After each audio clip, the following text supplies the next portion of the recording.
Si tu regardes cette vidéo, c'est que tu dois être un fan de Walking Dead. Si ce n'est pas le cas,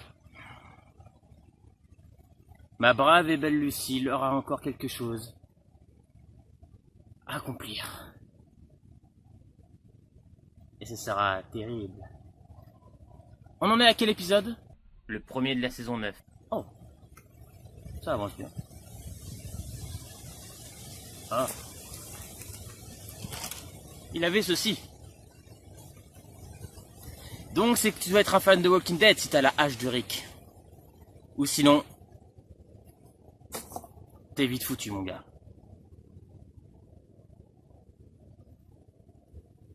Il répond pas. Et ça j'ai...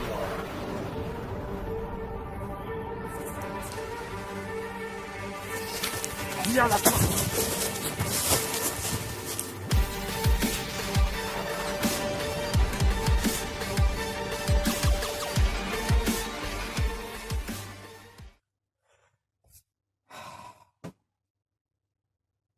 Walking Dead a repris. Il est temps de parler de l'épisode numéro 1 de la saison 9. Maintenant. Cela fait longtemps que je n'ai pas fait les critiques de Walking Dead. Si vous vous dites, oh, il va parler que de ça, c'est faux. Je vais parler de plusieurs séries à la fois dans la semaine. Il y aura Walking Dead logiquement lundi et mardi, que tous les lundis et mardis, ça dépend si ça a été compliqué à faire le montage, voilà. Il y aura aussi Dragon Ball Super que je continue. D'autres séries, je ne vous dis pas, vous verrez. Ça va être la surprise. Donc, Walking Dead est revenu, depuis la critique de l'épisode numéro 16. Ça remonte il y a très longtemps que j'avais été déçu du dernier épisode de la saison 8. Mais la saison 8, en globalité, j'avais plutôt bien aimé. Même si l'épisode final m'a un petit peu déçu. Mais c'était pas mauvais non plus. Voilà, je le rappelle. Et là, donc, on revient dans une saison 9. Donc, on découvre une saison 9. Qui se passe 2 ans après les événements de la guerre contre Negan et Rick, donc après la fin de la bataille. Plein de choses ont changé, enfin c'est la paix, c'est plutôt joli, le sanctuaire cultive, il y a des légumes, c'est sympathique à voir, on le voit sous un autre angle, un peu, ça fait moins sombre et moins terreur, ça fait un peu plutôt joyeux, pas totalement, parce que quand on rentre à l'intérieur, parce qu'au moment de Rick Grimes s'y rentre à l'intérieur, ça fait un peu sombre et mystérieux, même un peu flippant, on se demande si vraiment tous les sauveurs sont aux ordres de Rick, ou si certains, comme nous l'avons vu sur un message d'alerte, enfin c'est comme un message d'alerte, parce que les cultivations ne sont pas aussi bien qu'avant, je pense que c'est un problème. Les sauveurs, sauvez-nous, Negan revient. En gros, c'était à peu près ça le message. Et là, ça veut à peu près dire que tous les sauveurs ne sont pas totalement du côté de Rick. Je pense que, à mon avis, dans la suite, ça va être stressant. Je pense que les sauveurs vont se rebeller, Maggie va se rebeller aussi, Negan va faire son retour un petit peu d'une manière ou d'une autre, mais qui va barrer le chemin? L'arrivée des chuchoteurs qui va arriver. Et ça va poser un gros problème, je pense. Alors, cette critique sera spoiler. J'ai déjà un peu spoilé, mais c'est pas trop grave parce que comme nous l'avons vu dans la bande-annonce, vous vous en doutiez que ça va être un peu comme ça. Donc 2 ans après les événements de la saison 8, tous les personnages ont appris à s'entraider, le sanctuaire, donc la colline, le royaume. On n'a pas vu le royaume d'ailleurs, je crois pas qu'on a vu le royaume, ça me dit rien. On n'a pas vu Alexandria vraiment. On a vu que Rick a fait un petit passage à Atlanta. Je sais pas si c'était à Atlanta, mais en tout cas il a fait un passage dans une petite ville où il y avait, je crois, la Maison Blanche. On a vu la Maison Blanche, je crois. Et ils se sont battus contre des zombies, ça rappelle un peu de souvenirs de la saison 1, voilà. Et là, vraiment, on a l'impression, en 2 ans, il y a plein de choses qui ont changé. Ils ont appris à créer des petites chariotes, ils ont changé de look, les personnages. Gabriel il a beaucoup changé de look, je trouve, il a un chapeau, il a un œil assez blanc, ça lui donne un air vraiment sérieux. Je préfère même quand il est comme ça donne un air vraiment plus sérieux. Rick a changé un peu de look. Michonne n'a pas changé vraiment de look, elle est toujours un peu pareil. Mais plusieurs ont changé de look. Carole avec son petit chapeau, de petits chapeaux, là c'était marrant assez à voir. Et ils s'entraident à aider à poser des vivres, des objets pour aider le sanctuaire, beaucoup à un moment donné. Ce qui au bout d'un moment ne plaît pas beaucoup à Maggie, parce que elle trouve que Rick en fait trop pour le sanctuaire.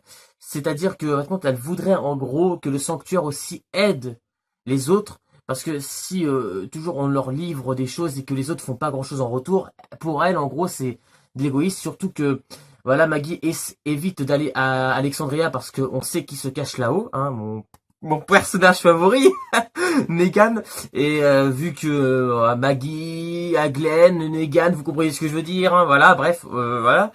Donc bon, franchement, quel est mon avis pour cet épisode? Bah déjà, je me suis un peu attaché, je me suis réattaché à Daryl. Il y a eu vraiment des discussions utiles, je trouve. Il parlait à Carole, il parlait à Rick, à même plusieurs personnes, et ça a été utile ces discussions. Je trouve que c'était pas mal du tout. Est-ce que cet épisode est ouf? Pas ouf, mais les décors, les endroits où ils ont tourné ça, les nouveaux looks des personnages, les discussions, les scènes d'action, tout ça, ça franchement ça fait vraiment regardez franchement c'est des belles franchement c'est des beaux endroits qu'ils ont choisi et tourné ça. Les corbeaux et tout, les petits trucs les oiseaux qui s'envolent à un moment donné quand Rick et la petite et Michonne sont dans le champ, ça c'est vraiment des beaux passages. Il y a des trucs assez intéressants. Mais ce qu'il faut savoir en tout cas dans le Sanctuaire, c'est que je pense que Daryl ne s'y plaisait pas trop parce qu'il était aux commandes. Donc ouais, en 2 ans, il y a plein de choses qui ont changé. Daryl était aux commandes et ça ne lui plaisait à mon avis pas trop parce que ça doit lui rappeler de mauvais souvenirs, hein, quand il était torturé par Negan il y a longtemps et tout, quand il est habillé avec son truc de prison. Je pense que ça doit lui ramener, ça doit lui rapporter des mauvais souvenirs. Et puis Daryl, n'oublions pas que c'est un solitaire, il préfère être dehors, à la chasse, trucs comme ça. Mais franchement, Daryl, ça va, il remonte un peu la pente, finalement, ça va. Maggie a une utilité, malgré qu'elle soit chiante, elle a des discussions intéressantes aussi. Elle vraiment a mis en garderie que c'est, enfin, que franchement, elle veut tout faire pour pas vraiment croiser les sauveurs, surtout aller à Alexandria pour pas dire bonjour à celui qui a tué Glenn, Negan, parce que Negan, on ne l'a pas vu dans cet épisode, hein. On sait très bien qu'on va le voir dans le deuxième ou le troisième épisode, dans les prochains on va le voir. Il est en prison, il est toujours enfermé logiquement, on va pas de toute façon c'est pas logiquement, c'est sûr et certain, il est enfermé. Il doit avoir une barbe longue, des cheveux longs, il a dû changer de look. Je suis pressé de le voir, je vous montrerai comment il est. Vous verrez dans internet les mêmes images à mon avis. Donc dans la colline, il y a un petit un jeune homme, donc un jeune homme de 25 ans, je suis en compte, on ne le connaissait pas trop. Il a été pendant la route pour amener les objets pour le sanctuaire, il a été mordu par un rôdeur. Vous allez rire.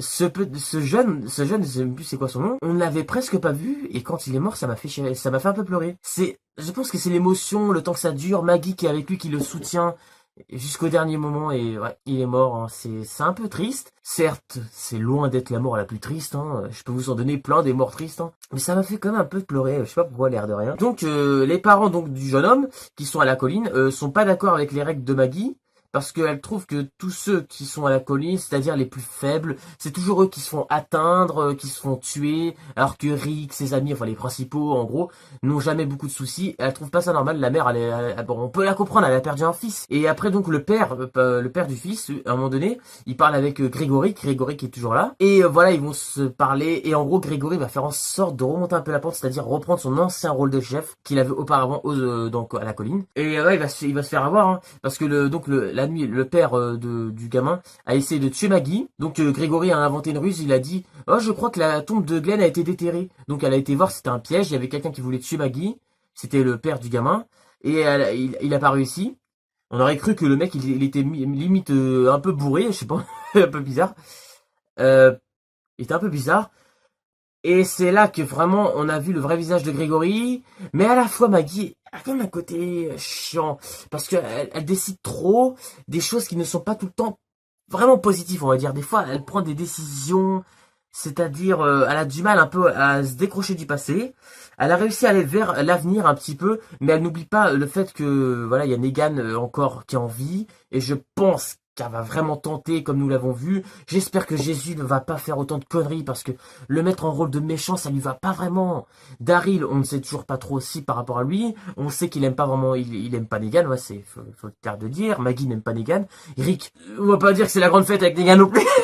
Voilà, qui aime Negan déjà Gabriel, il s'entendait bien parce que comme nous l'avons vu dans l'épisode 5 de la saison 8, il parlait un peu dans la caravane et tout, c'était sympathique des moments comme ça. Et il y avait des petits moments avec plusieurs personnages qui étaient sympathiques. Dwight, nous, bah, évidemment, on l'a pas revu, hein. Je sais pas si on le reverra, j'espère, avec Sherry aussi. Bref, ça s'est terminé donc Grégory a manqué aussi son coup de vouloir tuer Maggie. Et sérieusement, c'est comme dans les comics, comme dans la BD, Grégory est mort pendu. Tout simplement. Maggie a pris cette décision et elle a dit de coucher les enfants, que les enfants ne voient pas ça, mais quand Grégory s'est mis à crier « Non, s'il te plaît, ne me tue pas, je t'en supplie, on peut faire quelque chose, on peut changer, s'il vous plaît, j'arrêterai !» Et bah là, les enfants, ils ont entendu Grégory crier, donc ils sont sortis de la maison et ils ont vu la scène. En gros, c'est Daryl qui a donné l'ordre de cheval de foncer parce qu'il était assis sur un cheval et la vieille méthode, et après, voilà, il est mort pendu, Grégory. Alors, je tiens à dire que Grégory, bah, c'est un lâche, rien de plus en tant que son rôle. Mais franchement, c'est vraiment cet acteur âgé, sans le cacher, il jouait très bien son rôle. Et oui, nous le rappelons, il a joué dans la saison 6, saison 7, saison 8 et premier épisode de la saison 9. Bon, certes, il était pas dans tous les épisodes, hein, voilà, je tiens à préciser. Mais franchement, son jeu d'acteur, il jouait bien. Et ça, je pourrais jamais le cacher. Il avait un rôle comique, lâche et un peu cinglé. Mais c'était un bon acteur. Donc voilà, Grégory est mort. Il a été pendu, voilà, c'est sûr et certain. Voilà, c'était très simple. Mon avis. Qu'est-ce que je pense de cet épisode? C'est un bon épisode de Walking Dead et on revient un petit peu les scènes. Le générique a changé. Le générique du début a changé. C'est un générique très sympathique. On voit des petits indices, on voit la moto de Daryl, je crois qu'on voit la batte de Negan. On voit un chuchoteur, parce qu'on voit à un moment donné un groupe de zombies, et un qui est rouge. Alors, je crois qu'il avait un couteau dans les mains, je sais pas si j'ai eu le temps de voir. Vous remarquerez bien dans le générique, à un moment donné, vers la fin, on voit un qui est rouge derrière, il faut vraiment mettre pause à ce moment-là. Je crois que c'est un chuchoteur, parce que s'ils le mettent en rouge, à mon avis, voilà, ou alors c'est un mort, je sais pas. C'est un vivant, en tout cas, qui se met par rapport dans la peau des morts, comme les chuchoteurs font. Et on va pas tarder à mon avis de voir les chuchoteurs, ça va être sympathique. Mais qui causera la mort de Rick? Est-ce que c'est certain que Rick mourra? Est-ce qu'il va pas disparaître, partir, mourir? Je ne sais rien de tout ça. On revit un peu du Walking Dead, c'est-à-dire d'arrêter les longueurs. Et là, il n'y avait pas vraiment de longueur. Et c'était un très bon épisode. Je tiens à le dire. Donc voilà, je vous dis à très bientôt sur Cinéflow pour la prochaine critique.